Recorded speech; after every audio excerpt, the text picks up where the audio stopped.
రాజన్న సిరిసిల్ల జిల్లా సిరిసిల్లలోని శ్రీకృష్ణ ధ్యాన మందిరంలో నిన్న శనివారం శ్రీకృష్ణ జన్మాష్టమి సందర్భంగా అత్యంత వైభవంగా శ్రీకృష్ణ జన్మాష్టమి వేడుకలు నిర్వహించారు. శ్రీకృష్ణుడికి తొట్ల ఊపడం, ఉట్టి కొట్టడం లాంటి కార్యక్రమాలు ఘనంగా జరిగాయి. ఈ కార్యక్రమంలో మహిళలు అత్యధికంగా పాల్గొన్నారు. చిన్నారులు శ్రీకృష్ణుడి వేషంలోనూ, గుల్లబొమ్మల వేషంలోనూ అలరించారు. ఎంతో కోలాహలంగా జరిగినటువంటి ఈ కార్యక్రమం ఈ వీడియోలో చూడండి. వీడియోను లైక్ చేయండి, జై గిరిధారి అంటూ కామెంట్ చేయండి.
ఇంకా శ్రీకృష్ణ తత్వంలో ఇంకేం తెలియజేస్తుంది?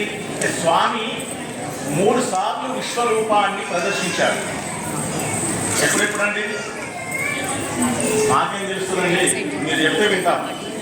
3 సార్లు ఎప్పుడెప్పుడు చేశాడనేటువంటి మేము ఎట్లా చెప్పగలుగుతాం? మీరు చెప్తే వింటాం, తెలుసుకుంటామని అంటారు. 3 సార్లు ఎప్పుడెప్పుడు సంభవించింది అంటే, బయట ఆడుకుంటాడు బాలుడిగా కృష్ణ పరమాత్మ. ఆడుతున్నప్పుడు మన్ను తింటుండని ఈ బలరాముడు వెళ్ళి యశోదాదేవికి చెప్తాడు. చెప్తే అమ్మ మన్ను తింటున్నాడు తమ్ముడు, వచ్చి చూడు అని చెప్తే ఆమె వస్తుంది. వచ్చి ఇది నువ్వు మన్ను తిన్నావట, ఒకసారి నోరు చూపించు అంటే అప్పుడు చూపిస్తానండి. అప్పుడు పరమాత్ముడు తన యొక్క విశ్వరూప సందర్శనాన్ని దాంట్లో ఆ నోటిలో చూపిస్తాడు. యశోదరు 14 భువన భాండములను అంతటా ఆ నోటిలో చూపిస్తాడు. తన తత్వాన్ని మొత్తము ఆ కళ్ళకు కట్టినట్టుగా చూపిస్తాడు. అది కృష్ణతత్వం. అక్కడ ఒక్కసారి. రెండవసారి ఎప్పుడు రాయభారానికి వెళ్తాడు. కౌరవులకు పాండవులకు సయోధ్య చేకూర్చడం కోసమని రాయభారానికి మీడియేటర్గా మధ్యవర్తిగా వెళ్ళి చెప్పాలని వెళ్తాడు రాయభారానికి. వెళ్ళినప్పుడు ఈ కౌరవులు వీళ్ళంతా కూడా ఏం చేస్తారు అంటే తనను కట్టేసి తనను బంధించాలని చూస్తాడు. అలాంటి వాళ్ళకి గుణభారం చెప్పి వాళ్ళను మూర్ఛింపజేసి అప్పుడు ధృతరాష్ట్రునికి కూడా నేత్రాలను ప్రదర్శిస్తాడు. నేత్రాలను మనకు మంచిగా ఆయన కనపడేటట్టుగా తన యొక్క దయను చూపిస్తాడు. ధృతరాష్ట్రుడు కూడా చూడగలుగుతాడు, భీష్మద్రోణాలను చూడగలుగుతారు, మహర్షులు చూడగలుగుతారు, సజ్జనులైనటువంటి వాళ్ళందరూ కూడా చూడగలుగుతారు. అక్కడ విశ్వరూపాన్ని ప్రదర్శిస్తాడు. అక్కడ కూడా రెండోసారి తన యొక్క తత్వాన్ని తెలియచేస్తాడు. ఇది శిష్ట రక్షణ, దుష్ట శిక్షణ ఎట్లా ఉంటుంది, నా అవతార యొక్క స్వరూపం ఏమిటి అని అక్కడ రెండోసారి విశ్వరూప ప్రదర్శన చేస్తాడు. ఇక అన్నిటికంటే ముఖ్యమైనటువంటిది మూడవది, అది నెవర్ బిఫోర్ ఎవర్ ఆఫ్టర్. అది ఆ విశ్వరూప సందర్శన అది మామూలు సందర్శన కాదు. అది అర్జునుని యొక్క చూస్తాడు. రథాలు గొర్ర అవన్నీ అందరూ సోదరులు, అందరు బంధువులు, భీష్ముడు ద్రోణులు తాతలు అంత బంధువులు అవుతుంటారు. వీళ్ళందరినీ సంహరించేది అని ఒక రకమైనటువంటి మనోవేద గురై ఆ అస్త్రశస్త్రాలు అన్నీ కూడా పడేసి తను వెళ్ళిపోతాడు. వెళ్ళిపోవాలనుకున్నటువంటి అర్జునునికి తన యొక్క బాధలను, తనకు ఉండేటువంటి సంశయాలను, తనకు కలిగేటువంటి ఏ వికారమైనటువంటి ఏ ఆలోచనలు ఉంటాయో అవన్నిటిని దూరం చేసి తనకు ధైర్యాన్ని ఇచ్చి తన యొక్క కర్తవ్యాన్ని బోధించి ఆ అర్జునుని నిమిత్త మాత్రుడిగా చేసుకొని మన అందరికీ కూడా భగవద్గీతను ప్రసాదించి, అది పరమాత్ముడు ప్రసాదించినటువంటి వరం భగవద్గీత అనేటువంటిది. ఎవరికి ఏ సమస్య ఉన్నా భగవద్గీతను కనుక చదివినట్టయితే, భగవద్గీతను కనుక పారాయణం చేసినట్లయితే వాళ్ళకున్న సమస్త సమస్యలు అన్నీ కూడా దూరం అవుతాయి. భగవద్గీతలో అంత శక్తి ఉంది. ఆ భగవద్గీత యొక్క ప్రాధాన్యత అది అర్జునుడికే చెప్పినటువంటిది కాదు, సకల మానవాళిని ఉద్ధరించడానికి చెప్పినటువంటిది ఆ భగవద్గీత. అప్పుడు తను విశ్వరూప సందర్శనాన్ని చూపించాడు.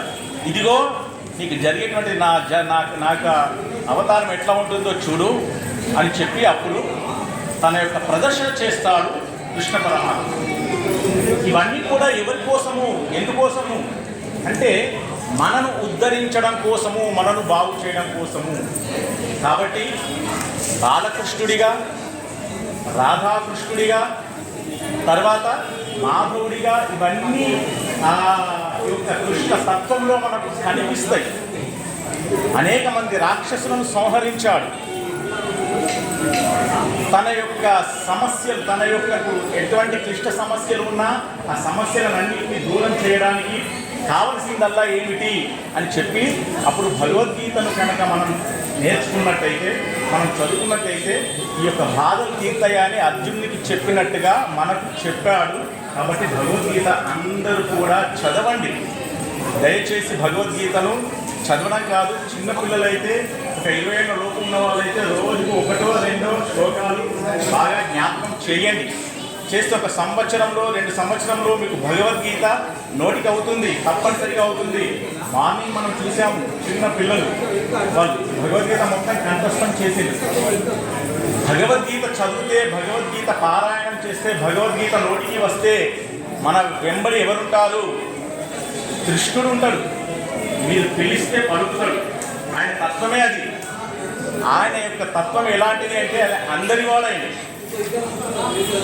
జాతి, కుల, మత, వర్ణ, వర్గ విచక్షణ భేద రహితంగా తాను అందరికీ తన యొక్క తత్వాన్ని ప్రసాదించింది. కృష్ణతత్వంలో ఉన్నటువంటి గొప్పతనమే అది. ఆయన కేవలం ఒక వర్గానికో, ఒక కులానికో, ఒక మతానికో చెందినటువంటి వాడు కాదు. కృష్ణుడు అందరివాడు ఆయన. కాబట్టి అందరూ అతనిని పరమాత్ముడిగా తన శ్రీపాదాలను ఆశ్రయిస్తున్నారు. మనకు పరమాత్ముడు చూపిస్తాడు అభయహస్తం. ఇదిగో నా పాదాలను మీరు ఆశ్రయించండి, ఆశ్రయిస్తే మీ సమస్యలు, మీ కష్టాలన్నింటినీ పారద్రోడుతా అని మనకు ఆ పాదం చూపించడం అభయహస్తం. అన్ని భయాలను తొలగించేటువంటిదే అభయహస్తం.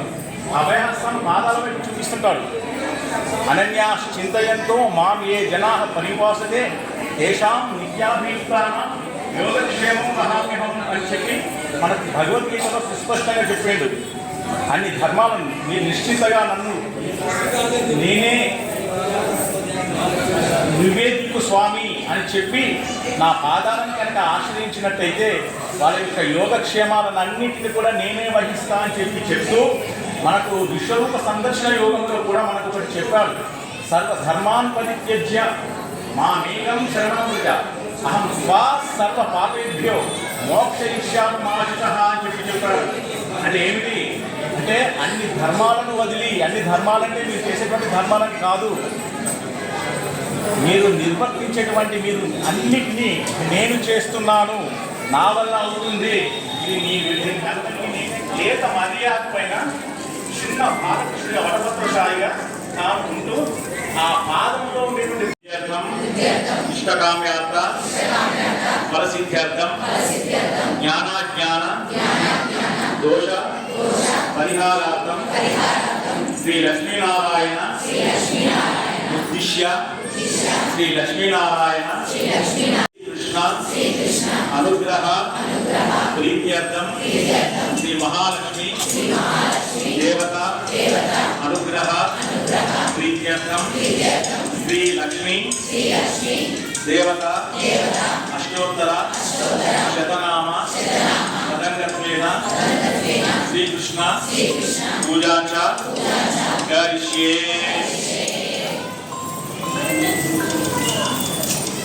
డైరెక్ట్ ఓం ధ్యాయామి ఆవాహయామి సమర్పయామి సింహాసనం సమర్పయామి హస్తయోగ్యం సమర్పయామి పాదయోపాద్యం సమర్పయామి ఆచమనీయం సమర్పయామి. నేను నామాలని చదువుకు వెళ్తాను. నేను అందరితో అర్పించడం అంటే చాలా ఏదో ఉంది. అదండి ఫస్ట్ ఓం శ్రీ మహాలక్ష్మి నమః అంది.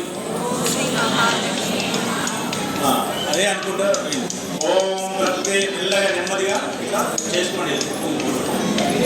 ఓం ప్రకృత్యై నమః. మనం మొదలే లక్ష్మీ పూజ ఎందుకు చేస్తున్నామండి? మీరందరూ పైసల కోసం మనం ముందే సంకల్పంలో చెప్పినాం ధనకనక వస్తువులు కూడా సరే అంత కారణం కావచ్చు. కానీ మనకు ఆధ్యాత్మికంగా ఏంటంటే అమ్మను మొదలు ఆశ్రయించాలి.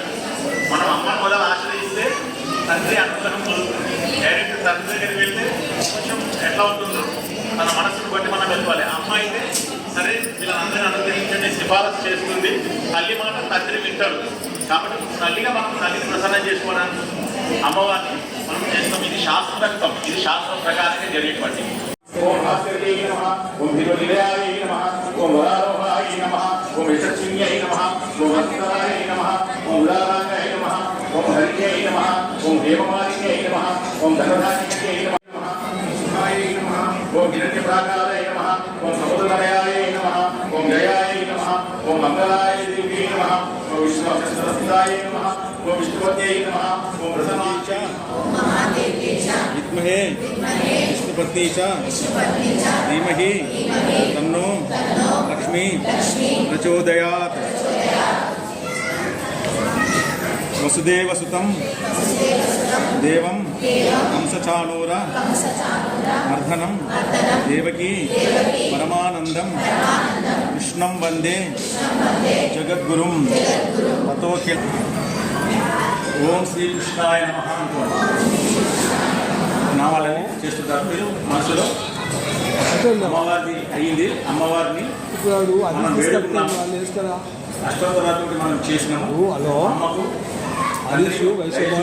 ఈ దయం ఇచ్చు, అలాగే తల్లి దయ కూడా మనకు కావాలని చెప్పి మనం కోరినాము. అమ్మ వినవించింది, తండ్రిని కూడా మనం వేడుకుంటాం. ఓకేనా?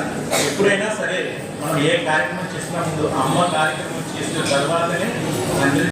ఓం దేవకీ నందనాయ నమః, ఓం శ్రీశాయ నమః, ఓం నరగోప్రయాయ నమః, ఓం యమునావేద సంహారిణే నమః, ఓం భగవద్ప్రయాయ నమః, ఓం భూతనా జీవితహరాయ నమః, ఓం జగదాసురభంజాయ నమః, ఓం నందప్రజనానందినే నమః, ఓం నందాయ నమః, ఓం గోపాగోపీశ్వరాయ నమః, ఓం యోగినే నమః, ఓం పూర్ణసూర్య నమః నమః, ఓం విలాపతియే నమః, ఓం మంజూర్యే నమః, ఓం యాదవేంద్రాయ నమః, ఓం యదూద్వహాయ నమః, ఓం పరమాలినే నమః, ఓం పీత सत्यवाचे नमः ओम सत्यसंकल्पाय नमः ओम सत्यभामारताय नमः ओम जैने नमः ओम सुभद्रपूर्वजाय नमः ओम विष्णवे नमः ओम विष्णुमुक्तिप्रदायकाय नमः ओम जगद्गुरवे नमः ओम जगन्नाथाय नमः ओम वेणुनाथ विशारदाय नमः ओम वृषभासुरविध्वंसिने नमः ओम नारायणाय नमः ओम पद्मनाभनाय नमः ओम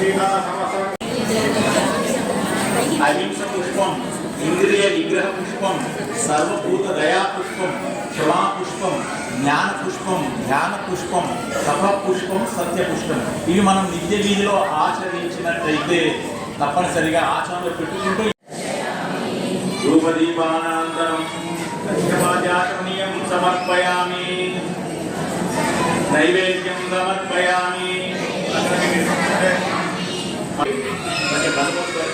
నమకు అర్పణ చేయండి ప్రాణాయ స్వ అమపానాయ స్వ ధ్యానాయ స్వ ఉదానాయ స్వ సమానాయ స్వ మధ్య మధ్య పానీయం సమర్పయామి హస్తో వృక్షాలయామి పాద వృక్షాలయామి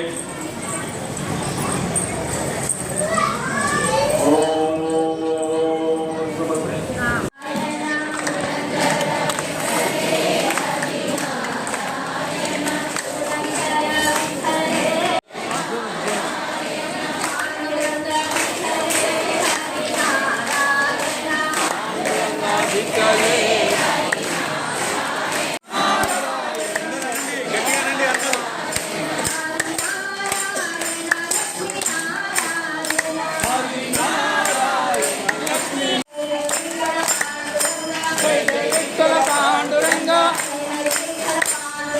जय जय विठ्ठल पांडुरंग हरि विठ्ठल पांडुरंग भगवान की जय। हरे राम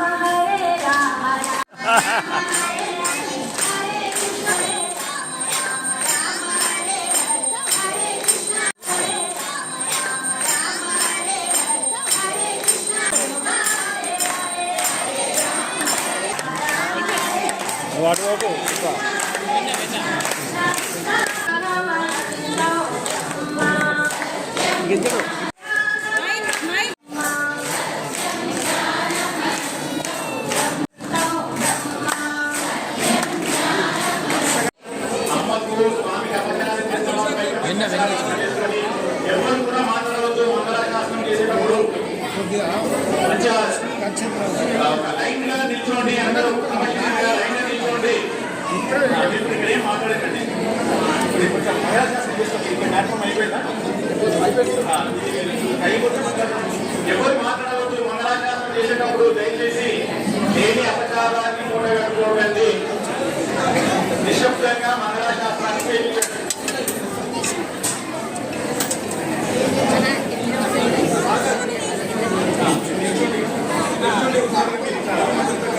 అందరికి దర్శనం కావాలి కదా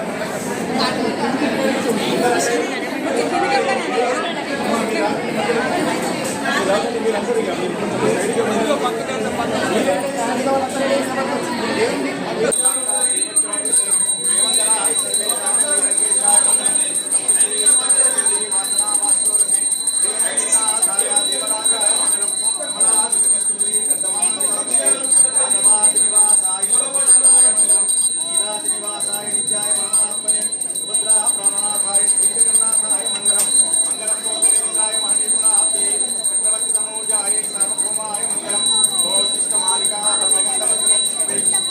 తనూజాయ గోదాయ నిత్యమంగళం శ్రీనగర్యామాయాం శ్రీగోపాయ మంగళం కేశోవాసైనాథోవా శ్రీమతివేదాత్మై సత్యాయ మహాప్రాజ్ఞై భాష్యకారాయ మంగళం మూలావతీర్ణాయ దుర్గాకిన సూరే ఓం నిజామాతుమునే కేశంశయాస్తు మంగళం మంగళాశాసనపరై పదాచార్య పురోగమై సర్వైష్ణపూర్వై ఆచార్యై సదురాయాస్తు మంగళం శ్రీరంగేశ్వరి దత్తగా విశేషాధిపతులా మంగళం శుభమంగళం మా రంగమల్లాల వైద్య మంగళం శుభమంగళం భద్రభూషణాయ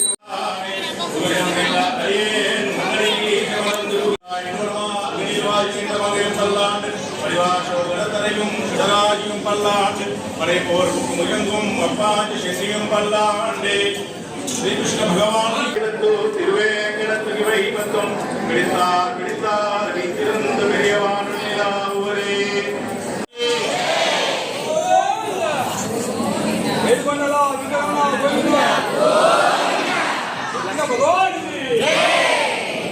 గోపాలకృష్ణ భగవానికి జై శ్రీకృష్ణ జై శ్రీకృష్ణ వసుదేవసుతం దేవం కంసచానూరమర్దనం దేవకీ శంఖచక్రధరం దేవం కృష్ణం వందే జగద్గురుం కృష్ణాచరమిదం పుణ్యం ప్రాప్తాయ పరే జన్మకృతం పాపం స్మరేణ వినశ్యతి కృష్ణాచరమిదం పుణ్యం ప్రాప్తాయ పరే కోటి జన్మకృతం పాపం స్మరేణ వినశ్యతి